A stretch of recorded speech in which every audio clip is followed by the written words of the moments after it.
मिलता है वो दुनिया में कहीं नहीं मिल सकता। सारे तीर्थ धाम आपके चरणों में, हे भोलेनाथ प्रणाम आपके।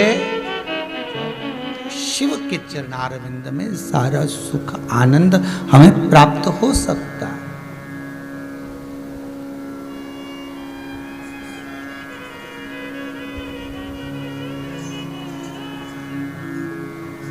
अहिल्याबाई भी कोई सतयुग की नहीं थी, त्रेता की नहीं थी, द्वापर की नहीं थी, कलियुग की थी।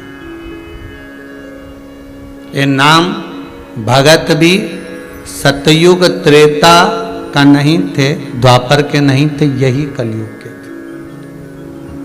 कड़प सतयुग त्रेता और द्वापर के नहीं थे, यही कलियुग के थे। मीरा, कर्मा, नामदेव, ध्रुव, प्रहलाद, ये आदि कादि के जितने भी क्रम है, भले हम ध्रुव और प्रहलाद को माने आगे के चरित्र में, पर मीरा, कर्मा, नामदेव, तुकाराम, रामकृष्ण परमहंस जी, चैतन्य महाप्रभु जी, श्रीमद वल्लभाचार्य जी, श्रीमद रामानुजाचार्य जी, श्री निम्बाकाचार्य जी, हम जितने हमारे श्री शंकराचार्य आदि कादि के जितने भी साधु सन्यासी तपस्वी साधक उपासक जो हुए, यही तो कलिकाल में हुए। दूसरे कहां अधिक, कहां दूर हुए।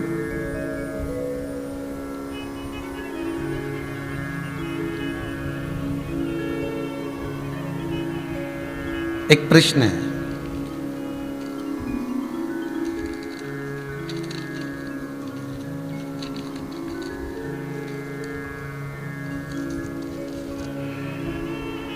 के शर्मा भरद्वाज जी,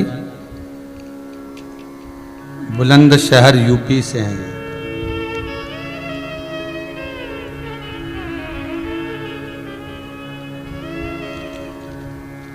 हमारे यहां पर शिवलिंग है,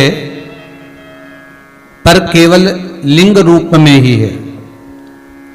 पार्वती जी का हस्त कमल अर्थात जिस पर शिवलिंग रखा हुआ है वो नहीं है, और उस पर अशोक सुंदरी की जगह भी नहीं है।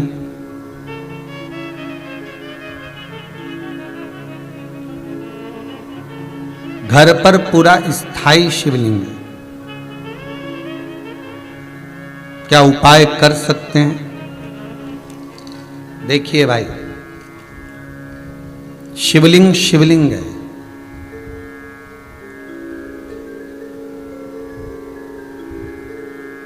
भले वो पार्वती जी का हस्त कमल ना हो, भले अशोक सुंदरी की जगह ना हो, भले अशोक सुंदरी की जगह भले ना हो, और भले उसमें हस्त कमल माता पार्वती जी का ना हो, परंतु शिवलिंग शिवलिंग है। भगवान भूत भावन वहां विराज रहे। और एक और बात अच्छे से ध्यान कर लीजिए महाराज, शंकर के शिवलिंग को जहां रखा है आपने, भले वो भूमि हो, चाहे प्लेट हो, कटोरी हो, एक चोमली बना ली हो, कपड़े पर रखा हो, वो हस्त कमल ही माना जाए। बस इतना जरूर है कि गोल बनाते हैं तो उसमें अशोक सुंदरी का स्थान नियुक्त नहीं होता, पर शंकर के शिवलिंग के भीतर 33 कोटि देवताओं का भाव तो वैसे ही आ जाता है।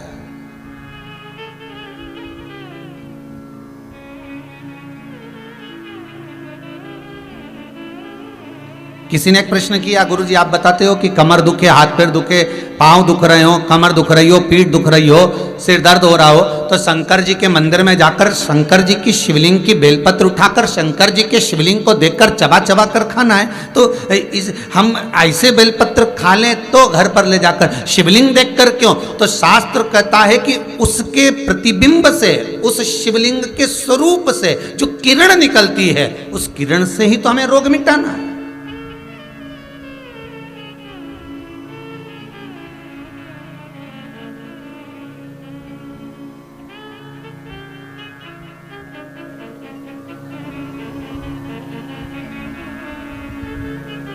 अरे भाई, आप और हम में से बहुत सारे ऐसे होंगे जिनको शरीर में कष्ट होता होगा, और जैसे ही हॉस्पिटल में या क्लिनिक पर या डॉक्टर के पास पहुंचते हैं, बस डॉक्टर हाथ पकड़ के देखता है तो आधी बीमारी तो वहीं समाप्त हो जाती है। बोलो होती कि नहीं होती? सही बताओ।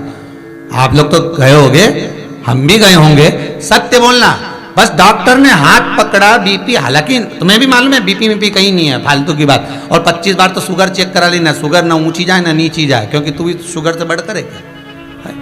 तो अपन भी तो हृदय से मीठा बोलते हैं, तो अपन कम, तो वो सब जांच करा ली, कहीं नहीं निकला। तो कई माताएं आके बोलती है, गुरुजी हमने खूब जांच कराई रे महाराज, कहीं नहीं निकला, पर समझ में नहीं आया, उसके बाद भी पांव दुखे। अर्थात डॉक्टर के पास जाते हैं तो आधी बीमारी तो यही समाप्त हो जाती है, डॉक्टर के पास पहुंचते से बीमारी समाप्त हो जाती है। तो आखिर कारण क्या है कि शंकर का शिवलिंग का दर्शन करें और फिर बेलपत्र को खाएं। अर्थात शिव के शिवलिंग स्वरूप में से जो किरण निकलती है, उसका स्वरूप, उसका आनंद हमारे रोग को वैसे ही हरण कर लेता, हमारे रोग को वैसे ही समाप्त कर देता।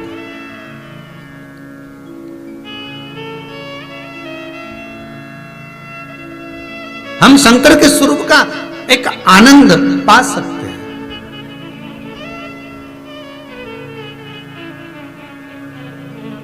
चलो जाने दो, एक और सरल भाषा से समझो। किसी मंदिर में, ये कभी तुमने किसी पुराण में लिखा कि राम जी के मंदिर में जाके एक लोटा पानी चढ़ाओ, कन्हैया जी के मंदिर में चढ़ाओ, माता जी के मंदिर में, भैरव जी के मंदिर में, हनुमान जी के मंदिर में, 33 कोटि देवता का कहीं नहीं लिखा कि एक लोटा पानी चढ़ाओ। पर पुराण में लिखा शंकर के मंदिर में जाओ तो एक लोटा पानी चढ़ाओ, शिवलिंग पर जल चढ़ाओ, गंगा जल चढ़ाओ, जल चढ़ाओ, पर चढ़ाओ जरूर। क्यों लिखा? कारण क्या था?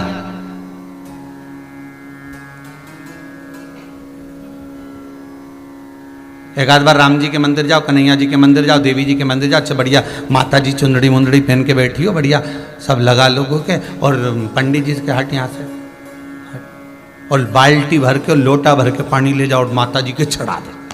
फिर देख, फिर पंडित के जो माता है उसके देख, अभी तो तूने माता जी के चढ़ाया था, अब माता जी तेरे पे चढ़ेगी, अब वो देख। है?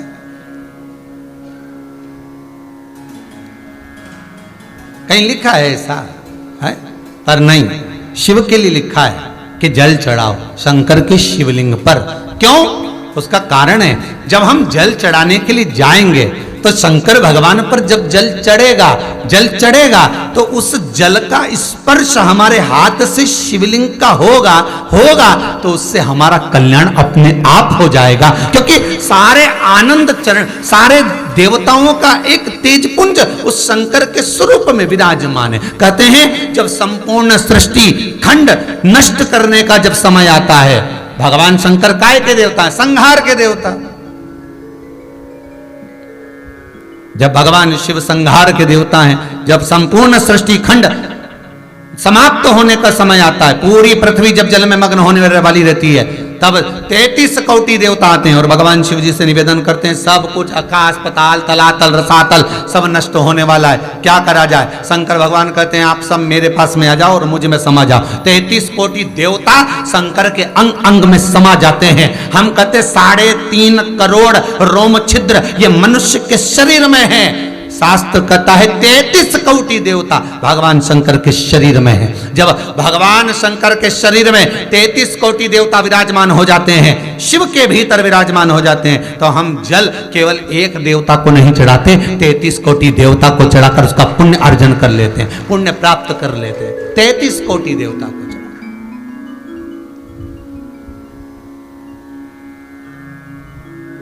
जैसे नीम के वृक्ष में 64 योगनियां होती हैं, देवियां होती हैं, इसलिए आज भी हमारे विधान है, आज भी विधान है कि किसी को बहुत तेज बुखार आ रहा है, बहुत तेज बुखार, महाराज एक लोटा पानी लो, उसमें नीम की, कड़वी नीम की डाल दो, और डालने के बाद बच्चे पे से जिस पे बुखार आ रहा है उसको 7 बार उतारो और ले जाकर नीम के पेड़ में डाल दो, और उस नीम की जो झाड़ है जो पानी के अंदर पड़ी थी उसका जल उस बुखार वाले व्यक्ति पे छींट दीजिए। 15 से 20 मिनट में बुखार नीचे है, समाप्त। देवियां अपना भाग ग्रहण कर लेते, देवियां भाग को प्राप्त। वो तो अब इन सारे वृक्षों की जो महत्वता है, चाहे नीम हो, बेलपत्र हो, शमी पत्र हो, महाराज रुद्राक्ष हो, इनकी जो महत्वताएं हैं, लोगों ने अपनी महत्वता दिखाने के चक्कर में इन सबको छुपा दिया। वो तो ये शिव महापुराण को वेद व्यास जी ने लिखा, इसमें सारा वर्णन कर दिया कि कौन से वृक्ष से हम क्या क्या फल प्राप्त कर सकते हैं। एक स्कंद पुराण, शिव पुराण, लिंग पुराण और नर्मदा पुराण, ये पुराण शंकर से ऐसी जुड़ गई जिससे हम प्राप्त कर सकते, जिससे हम ग्रहण कर सकते।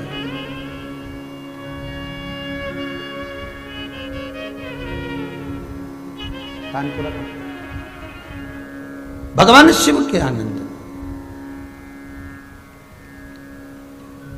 और जब भगवान शिव सुख प्रदान करे, आनंद देवे, शिव महापुराण की कथा कहती है,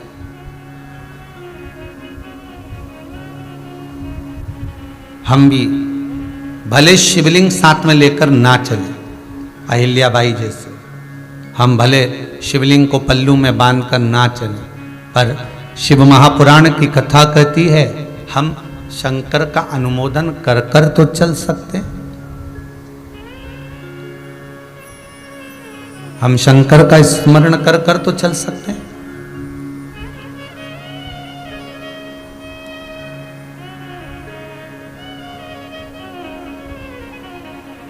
शिवरी नारायण में कथा कही थी, आपको याद होगा।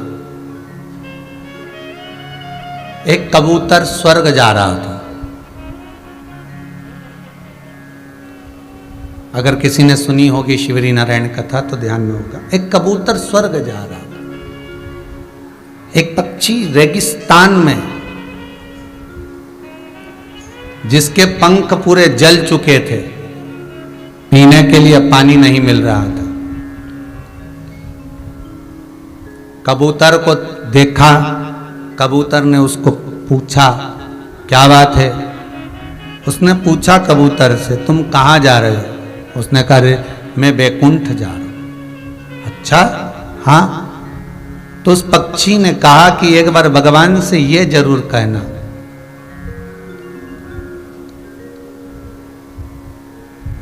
एक बार भगवान से ये निवेदन जरूर करना मेरी ओर से कि मैंने कौन सा पाप करा जो मुझे रेगिस्तान में पटका, पंख जल गए, पानी पीने को नहीं मिल रहा, अन्न खाने को नहीं मिल रहा, तिनका मात्र प्राप्त नहीं हो रहा।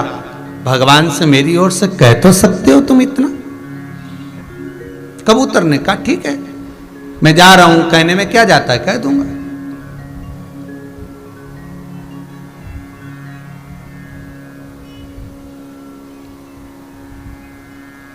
कहने में जाता क्या है, वो मेरे को कहने में कुछ नहीं जाता, मैं कह दूंगा।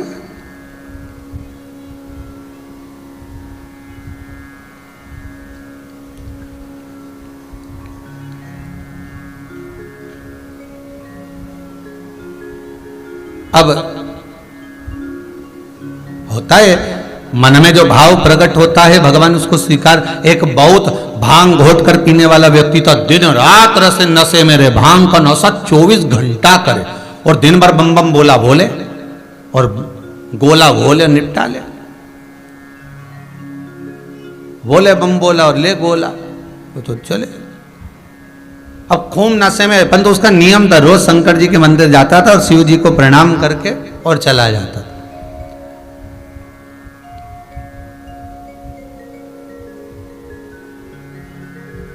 अब आज इतना नशे में हो गया कि शंकर जी के मंदिर की जगह गणेश जी के मंदिर पहुंच गया। अब गणेश जी के मंदिर पे जाकर खड़ा हो गया और बिल्कुल नशे में था, भांग के झूम रिया था, भोला भोला करता करता शंकर जी को देख रही है। तो उसको शंकर जी तो कहीं दिख ही नहीं रहे। अब मन में बड़बड़ा रहा, बताओ आज बाप की जगह बेटा है। अब उसको ये नहीं मालूम कि शंकर की जगह गणेश जी का मंदिर है, आज बाप की जगह बेटा। अब बहुत देर तक सोचता रही अब करूं क्या। उसने इंतजार भी करा कि शंकर जी आएंगे, मंदिर चेंज हो जाएगा। फिर नीरी आ गया। तब उसने पिताजी से कह देना आया था, चला गया, चला गया। भाव देखिए उसका, भले गोला था पर मुख से बोला, बोल कर गया। उसकी शुद्धता शिव में थी।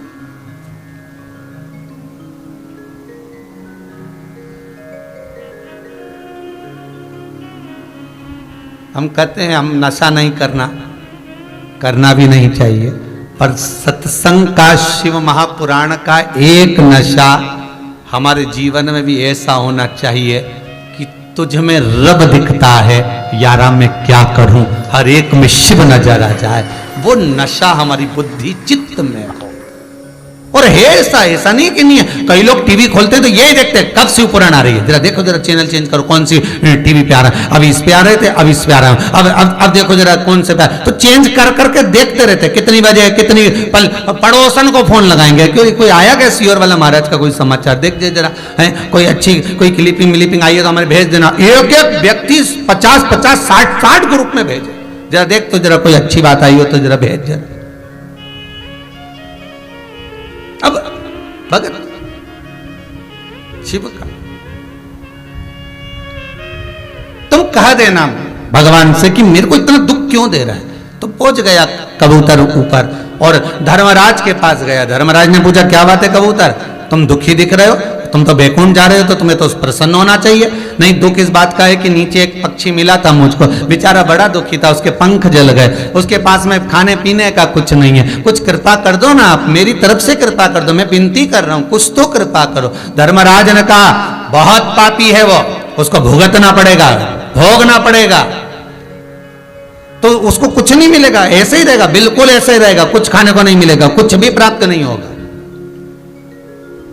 ठीक है, कबूतर बैकुंठ घूमते घूमते देवऋषि नारद के पास चले गए। देवऋषि नारद से पूछा, नारद जी मन में थोड़ा सा दुख है। नारद जी बोले क्या दुख है। एक पक्षी बेचारा पड़ा हुआ है, तो उसको कुछ खाने पीने को नहीं मिल रहा, बड़ा दुखी है, पंख वंख सब जल गए, कुछ नहीं बचा। और नारद जी बोले भैया जो कर्म में लिखा होगा वो तो भोगना ही पड़ेगा, एक काम हो सकता है। तो क्या, शंकर भगवान के पास चले जा, वो ये भाग्य और कर्म कुछ नहीं देखते, वो तो दुखी देखे ने उनने दिया बस। उनको तो जिसने बोला बम बम बोला और उन्होंने दे दिया सोने का हंडा उठा के तुरंत। जब चोर को कुबेर बना सकते हैं तो तू तो जा। अब शंकर जी के पास पहुंच गया। भोलेनाथ जी बोले क्या, वो पक्षी बेचारा है ऐसा। शंकर भगवान बोले जो कर्म करा है तो भोगना तो पड़ेगा, पर सुन किसी से मत बोलना, उसको जाके किया क्या, बस इतना बोल दे कि जितना दुख मिल रहा है ना, हर दुख में एक ही बात के, वारे प्रभु बड़ी कृपा करी, बड़ी कृपा करी, इतना जोरदार दिया, बड़ी कृपा करी, बस इतना कहना चालू करवा दो उससे, बाकी कुछ मत करना। अब भोलेनाथ तो भोलेनाथ ऐसे ही काम करवाते हो, जा बस इतना बोल दे, हर चीज में वो कृपा करना कि भगवान बड़ी कृपा करी प्रभु आपने, बस इतना बोल। ठीक है, बोल दिया। उस पक्षी ने पूछा कबूतर तू वापिस आ गया, तूने मेरा बोला हाँ, भगवान से बात करी थी, एक सामने मना कर दिया, पर शंकर जी बोले कि ऐसा बोल कि बड़ी कृपा करी। तो क्या काई की कृपा करी, मैं तो पंख चल कर के कृपा करी। तू तो बोलने में क्या जाए, बोलता रहे, बोलने में क्या जाए, बोल।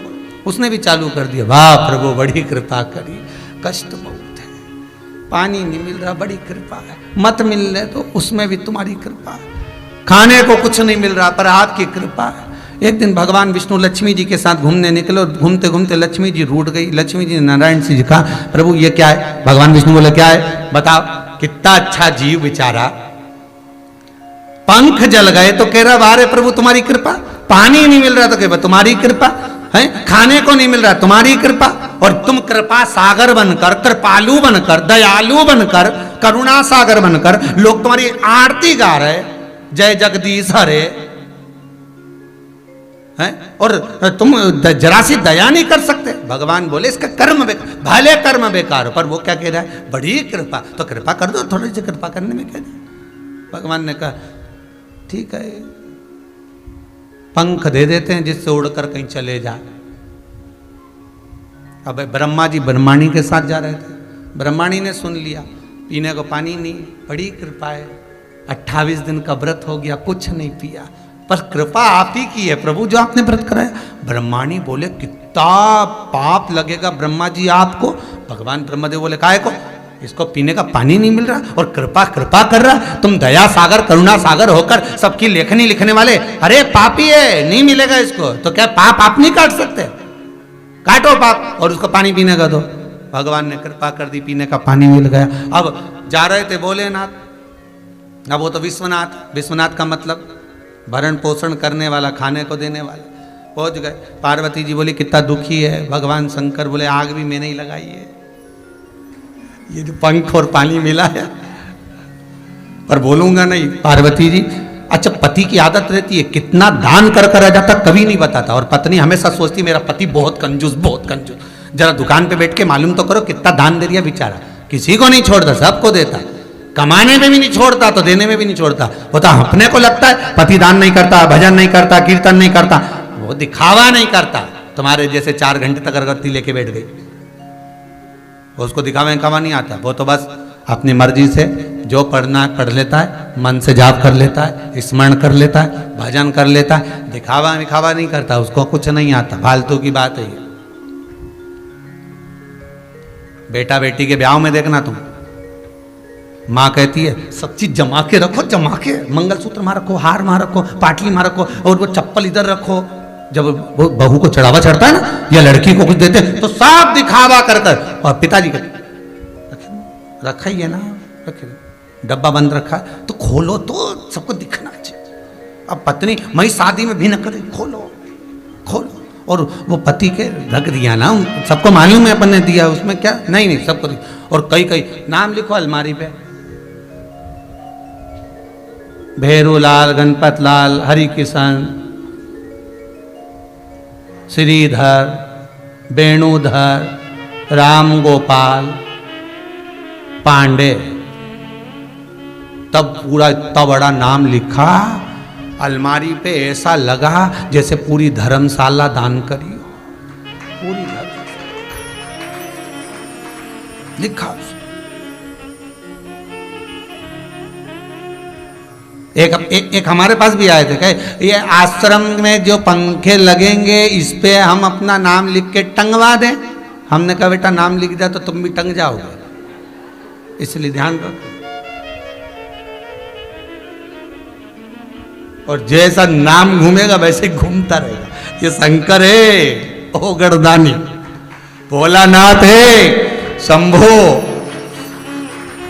ये तुम्हें खूब दे और तुम खूब दान करो, मना नहीं है, पर नाम जाने दो, होगा जो चल रहा है। ये पंखे पे कहीं लिखा है, एक पंखड़ी पे लीलाबाई, एक पंखड़ी पे कमलाबाई, एक पंखड़ी पे बिमलाबाई, और बीच में जो बचा भेरू किशन।